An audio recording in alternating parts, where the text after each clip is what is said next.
Vamos abrir as nossas Bíblias em primeiro livro de Samuel, capítulo 1, versículos 1 a 18. Assim diz a palavra de Deus. Houve um homem de Ramataim Zofim, da região montanhosa de Efraim, cujo nome era Eucana, filho de Jeroão, filho de Eliú, filho de Tou, filho de Zufi, efraimita. Tinha ele duas mulheres, uma se chamava Ana e a outra Penina. Penina tinha filhos, Ana, porém, não os tinha. Este homem subia da sua cidade de ano em ano a adorar e a sacrificar ao Senhor dos Exércitos, em Siló. Estavam ali os dois filhos de Eli, Hofni e Finéias, como sacerdotes do Senhor. No dia em que Eucana oferecia o seu sacrifício, dava ele porções deste a Penina, sua mulher, e a todos os seus filhos e filhas. A Ana, porém, dava porção dupla, porque ele a amava, ainda mesmo que o Senhor a houvesse deixado estéril. A sua rival a provocava excessivamente para a irritar, porquanto o Senhor lhe havia cerrado a madre. E assim o fazia ele de ano em ano, e todas as vezes que Ana subia à casa do Senhor, a outra a irritava, pelo que chorava e não comia. Então Eucana, seu marido, lhe disse: Ana, por que choras? E por que não comes? E por que estás de coração triste? Não te sou eu melhor do que 10 filhos? Após terem comido e bebido em Siló, estando Eli, o sacerdote, assentado numa cadeira, junto a um pilar do templo do Senhor, levantou-se Ana e, com amargura de alma, orou ao Senhor e chorou abundantemente. E fez um voto, dizendo: Senhor dos Exércitos, se benignamente atentares para a aflição da tua serva, e de mim te lembrares, e da tua serva te não esqueceres, e lhe deres um filho varão, ao Senhor o darei por todos os dias da sua vida, e sobre a sua cabeça não passará navalha. Demorando-se ela no orar perante o Senhor, passou a Eli a observar-lhe o movimento dos lábios. Porquanto Ana só no coração falava, seus lábios se moviam, porém não se lhe ouvia voz nenhuma. Por isso Eli a teve por embriagada e lhe disse: Até quando estarás tu embriagada? Aparta de ti esse vinho. Porém Ana respondeu: Não, senhor meu, eu sou mulher atribulada de espírito. Não bebi nem vinho, nem bebida forte, porém venho derramando a minha alma perante o Senhor. Não tenhas, pois, a tua serva por filha de Belial, porque pelo excesso da minha ansiedade e da minha aflição é que tenho falado até agora. Então lhe respondeu Eli: Vai-te em paz, e o Deus de Israel te conceda a petição que lhe fizeste. E disse ela: Ache a tua serva mercê diante de ti. Assim, a mulher se foi seu caminho e comeu, e o seu semblante já não era triste. Oremos. Santo Deus, nosso Pai, nós pedimos que o Espírito Santo nos ajude a compreender o significado desta história bíblica para a nossa edificação.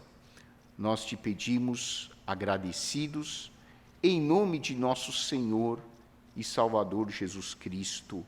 Amém.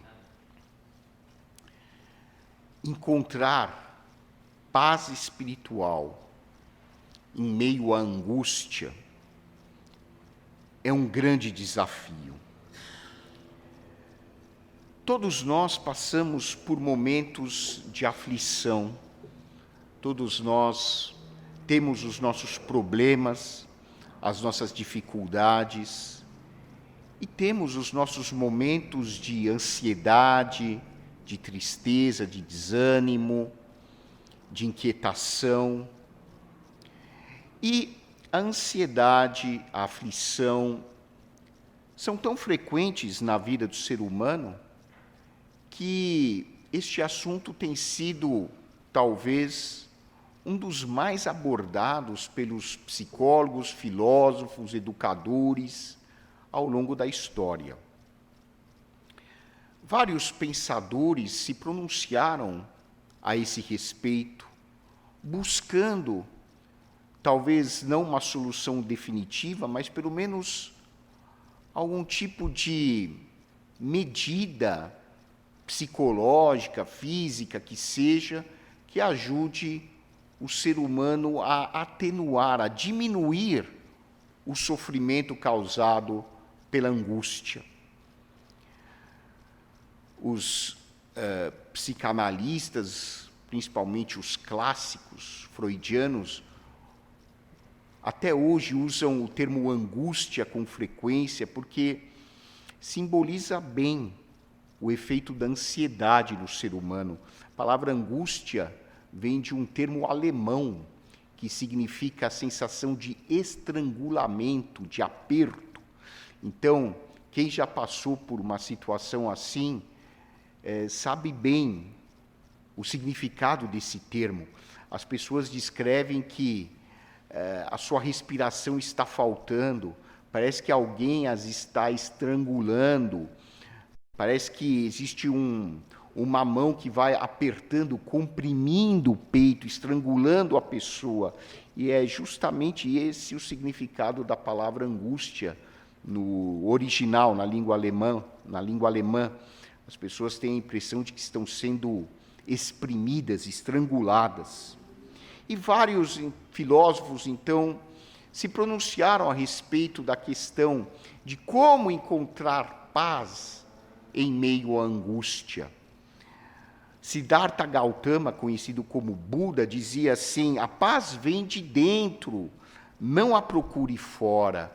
Isso é uma grande verdade. A paz é um estado que necessita ser cultivado em nosso coração. A paz não virá com as circunstâncias, porque dificilmente as circunstâncias que nos cercam trarão tranquilidade à nossa alma. A paz, na verdade, é um estado de espírito que independe das circunstâncias externas. Ela precisa ser cultivada dentro de nós, dentro do nosso espírito. E o salmista expressa essa verdade lá no Salmo 46, versículo 10. Ele expressa uma verdade que, embora esteja no Antigo Testamento,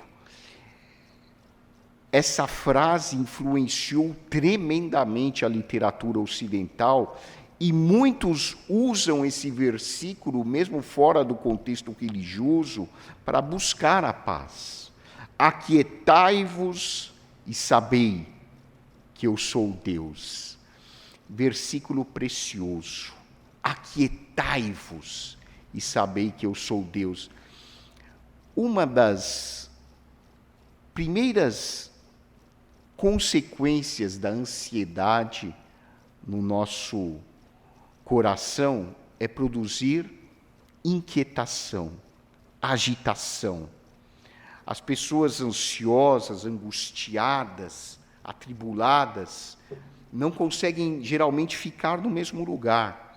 Elas se tornam inquietas, começam a andar de um lugar para outro, sem destino, para gastar algum tipo de energia, para fazer o cérebro descansar, mas de uma forma inútil, não produz resultado. As pessoas ansiosas testemunham que o seu cérebro começa a produzir pensamentos rápidos, um atrás do outro, e ficam inquietas, ficam agitadas em graus extremos. As pessoas em grave crise de aflição, de angústia, precisam ser contidas mecanicamente, tal o seu grau de agitação psicomotora, cérebro e corpo agitados. E aí vem a orientação do salmista: aquietem-se. Aquietem-se e lembrem-se, na sua quietude, que existe um Deus que é soberano. O filósofo Epicteto, um filósofo estoico, afirmou que só existe um caminho para a felicidade e a paz espiritual: renunciar a toda preocupação que escape ao poder da nossa vontade. E a filosofia estoica foi usada e é usada até hoje como uma das bases da moderna terapia cognitivo-comportamental. Essa frase é de uma grande sabedoria. Então, Epicteto dizia o seguinte: olha, se você perceber que essa situação não depende da sua vontade, não depende do seu controle, simplesmente não perca tempo se preocupando com isso, porque não vai depender de você. Então, cabe ao ser humano refletir sobre as situações que o incomodam. O que nós podemos fazer de prático? Isso nós vamos usar para ocupar a nossa mente. Mas aquilo que não depende do nosso controle, da nossa vontade, simplesmente não perca tempo se preocupando com isso, porque será absolutamente inútil. Jesus Cristo disse aos seus discípulos: não se perturbe o vosso coração, crede em Deus, crede também em mim. Então, Jesus nos ensinou que a fé é um grande remédio para curar a nossa angústia. Eckhart Tolle, um famoso escritor, filósofo contemporâneo, disse que a meditação é a dissolução da mente no eterno agora. Então, Tolle nos lembra que a única coisa real das nossas vidas é o momento presente. Então, não viaje para o passado, que não tem como ser modificado, e não se lance em fantasia para o futuro, que não existe. O momento presente é o único que de fato existe. E quando nós ocupamos a mente com a realidade do aqui e agora, não sobra espaço para pensamentos que possam nos levar a um estado de ansiedade. Mahatma Gandhi disse que a oração não é um refúgio para covardes, mas um arsenal para homens de coragem. Então, esse grande líder indiano que revolucionou a história da Índia, disse que a oração é um ato de coragem, em que nós reconhecemos que nós somos impotentes para resolver todos os problemas da vida e que temos que apelar para uma realidade que está acima de nós, que nós chamamos de Deus, para nos ajudar na caminhada da vida. Essas frases mostram o quanto a aflição, a ansiedade, a angústia fazem parte das nossas vidas e é importante nós termos sabedoria para lidar com elas. E a Bíblia, no primeiro livro do profeta Samuel, logo no primeiro capítulo, traz um retrato de uma serva de Deus que sofre de muita angústia, que lida com a ansiedade e já estava desesperada, de tão ansiosa que ela estava. A vida para ela já não trazia mais ânimo. Essa mulher se chamava Ana.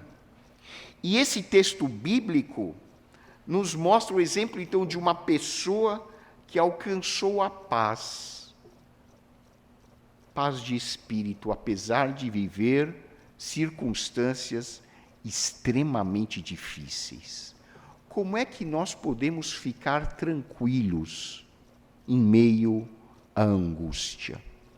Nesse texto, nós aprendemos algumas atitudes que podemos adotar para vencer a aflição, a angústia, a ansiedade e a depressão nas nossas vidas.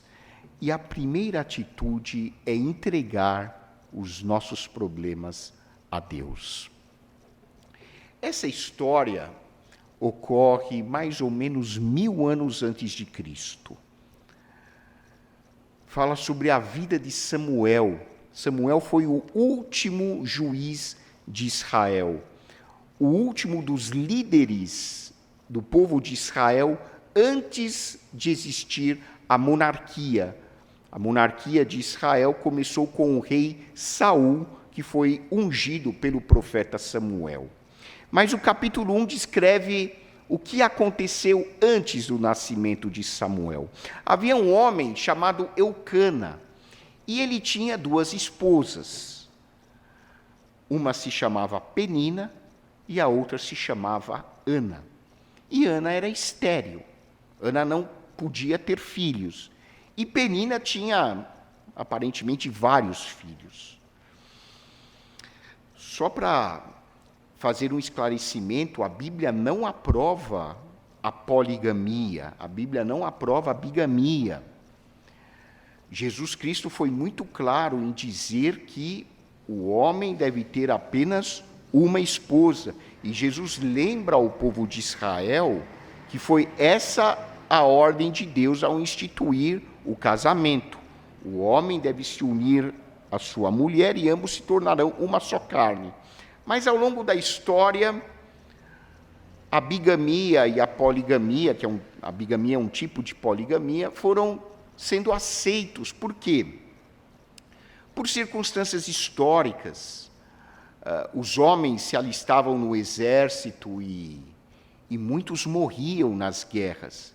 Então, não sobrava homem.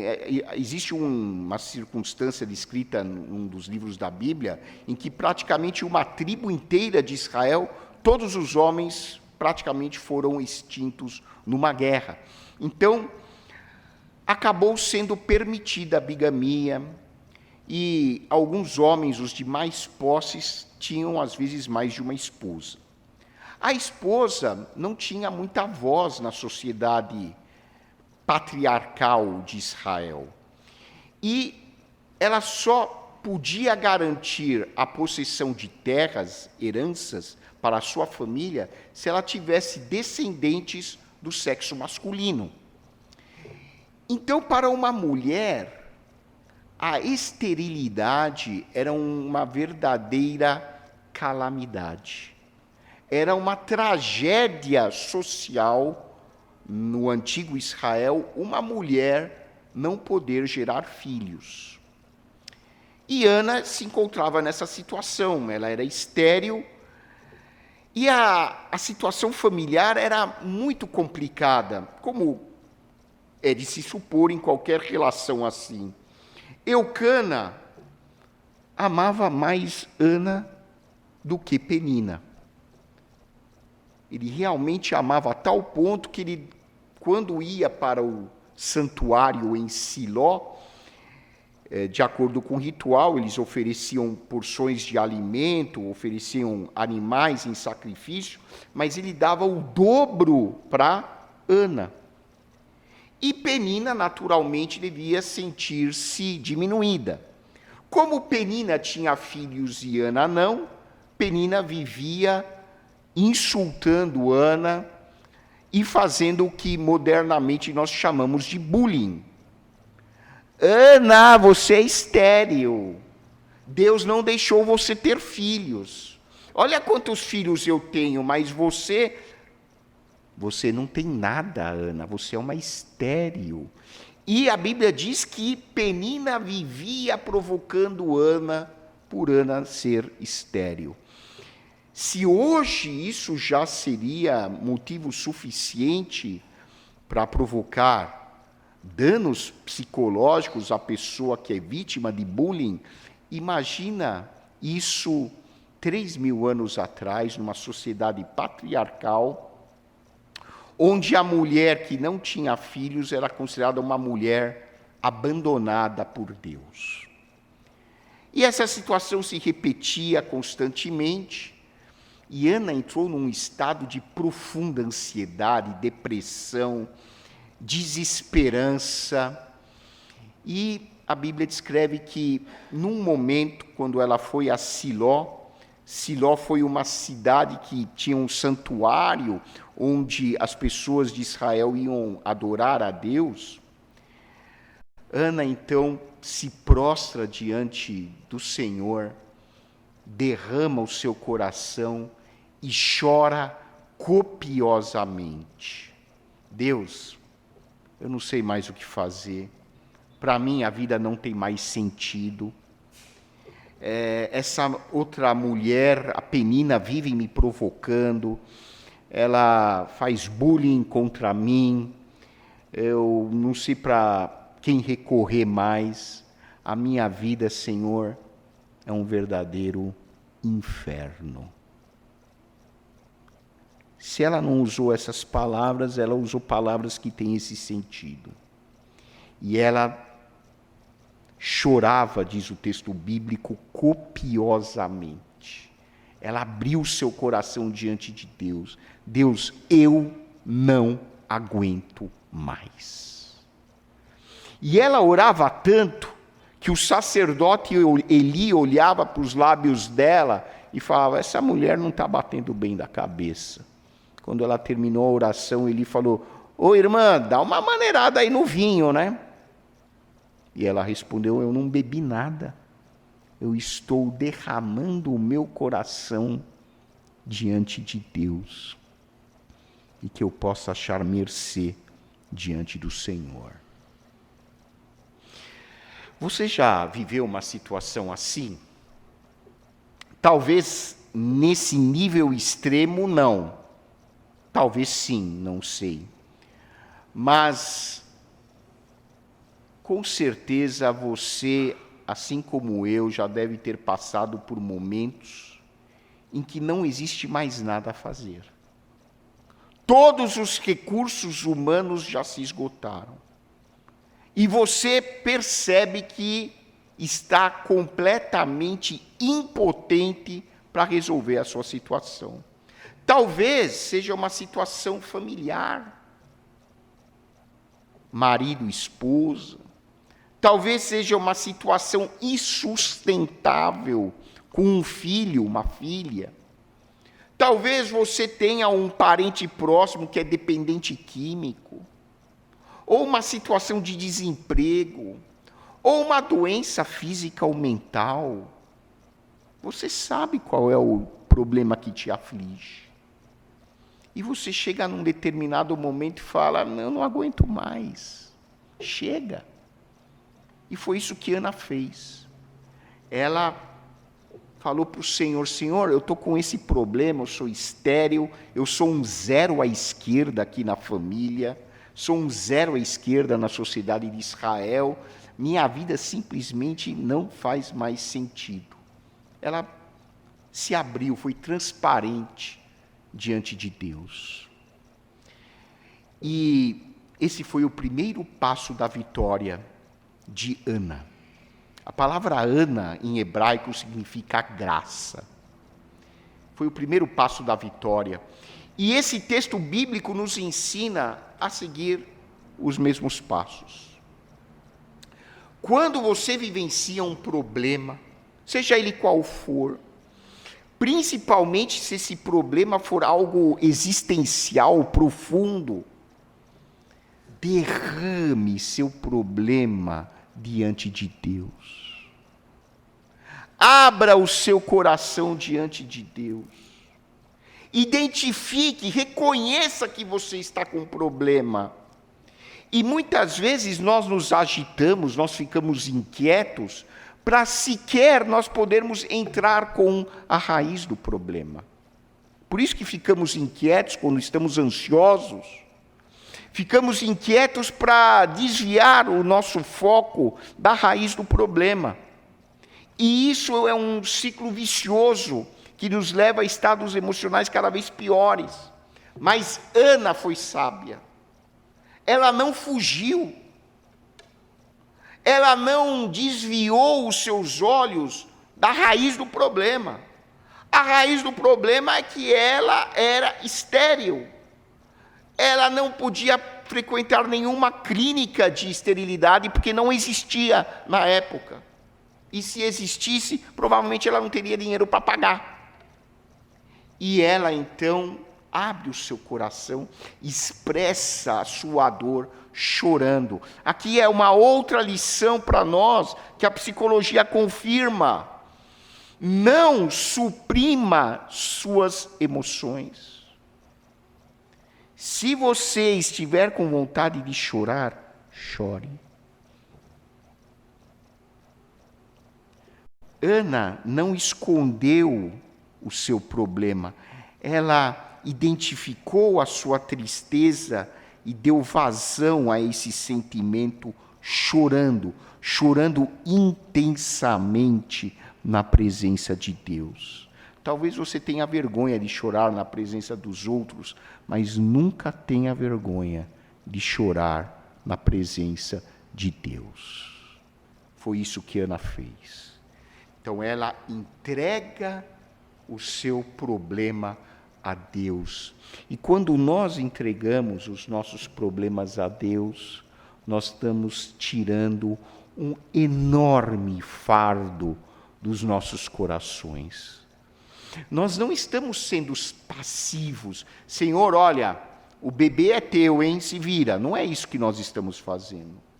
Mas quando nós entregamos os nossos problemas a Deus, nós estamos dizendo, Deus, eu vou colaborar com o Senhor, mas é o Senhor que vai me dar toda a orientação e capacidade e sabedoria para resolver o que eu tenho que resolver. Eu não vou tirar o corpo fora. O que eu puder fazer, o que estiver ao meu alcance, eu vou fazer, mas é o Senhor que vai me conduzir ao longo do problema e me dar a vitória. É isso. O segundo passo é confiar em Deus. Ana entrega o seu problema a Deus e confia nele. Ela sabe que Deus tem todo o poder para resolver a sua situação. Eu creio particularmente que um dos motivos que mais nos angustia quando nós estamos diante de um problema é não confiarmos suficientemente em Deus.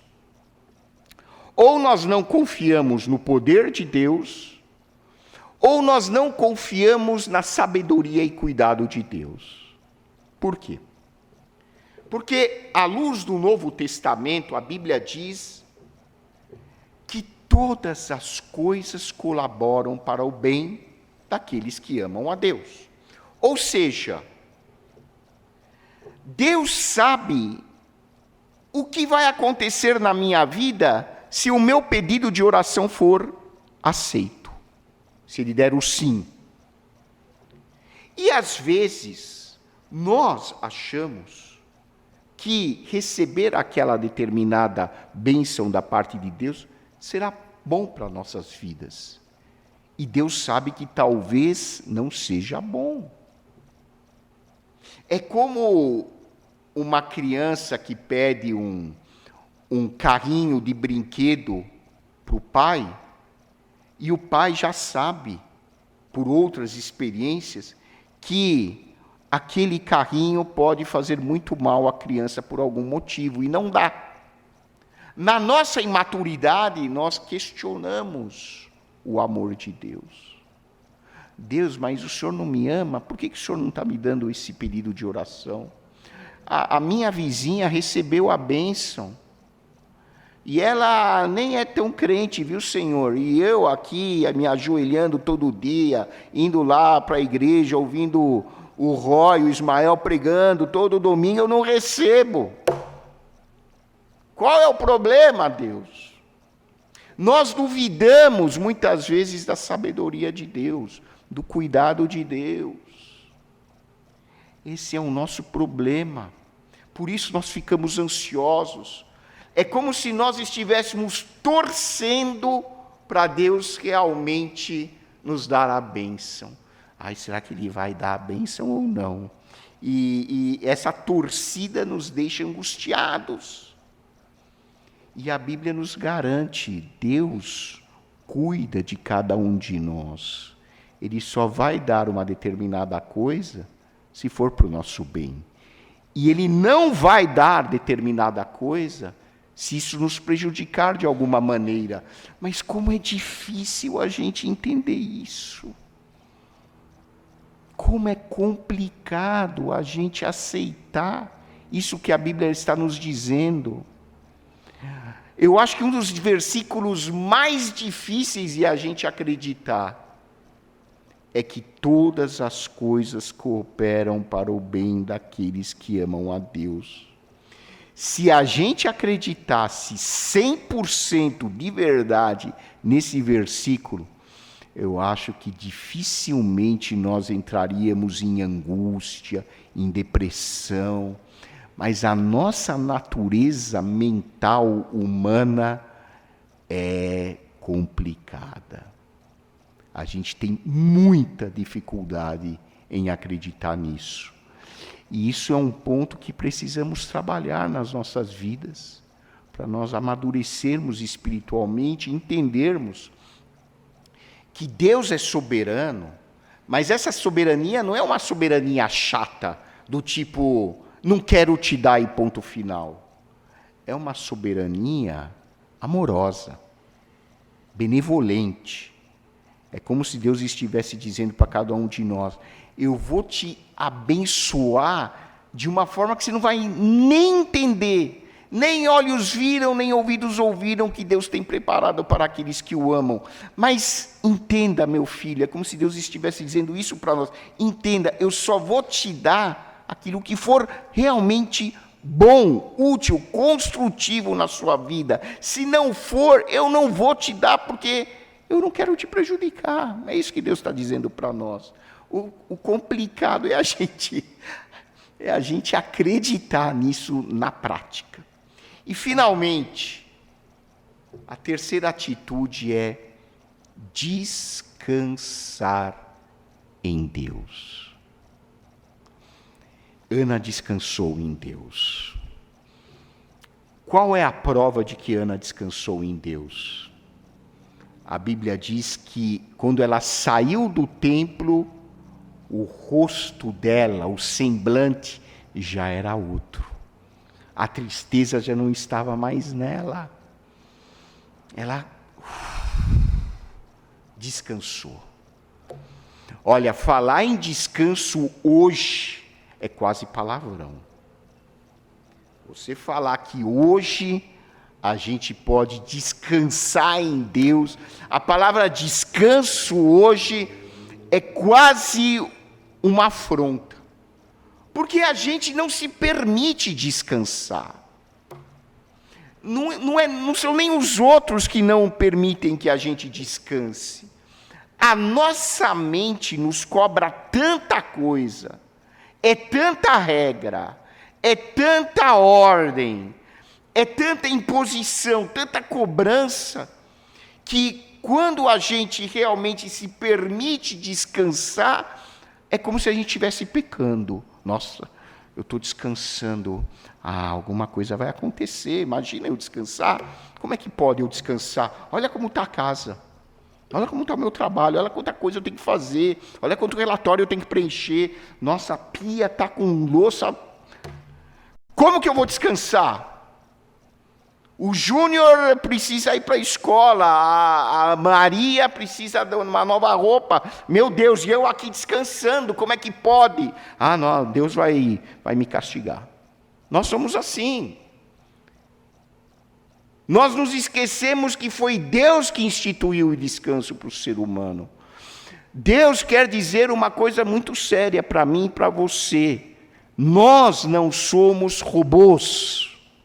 Nós não fomos criados para trabalhar e só trabalhar e só trabalhar e só trabalhar como se fôssemos objetos mecânicos que só tem que produzir.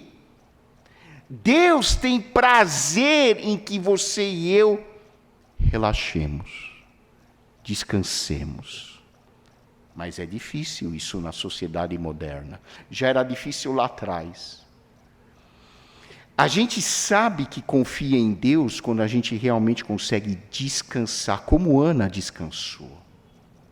Senhor, agora o problema é teu, eu estou aqui para fazer o que está ao meu alcance, o Senhor me mostra. Mas agora eu sei que eu não estou sozinha, então eu consigo relaxar. O semblante dela mudou.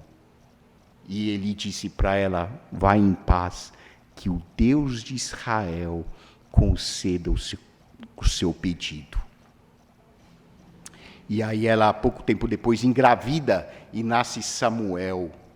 Samuel em hebraico significa ouvido por Deus.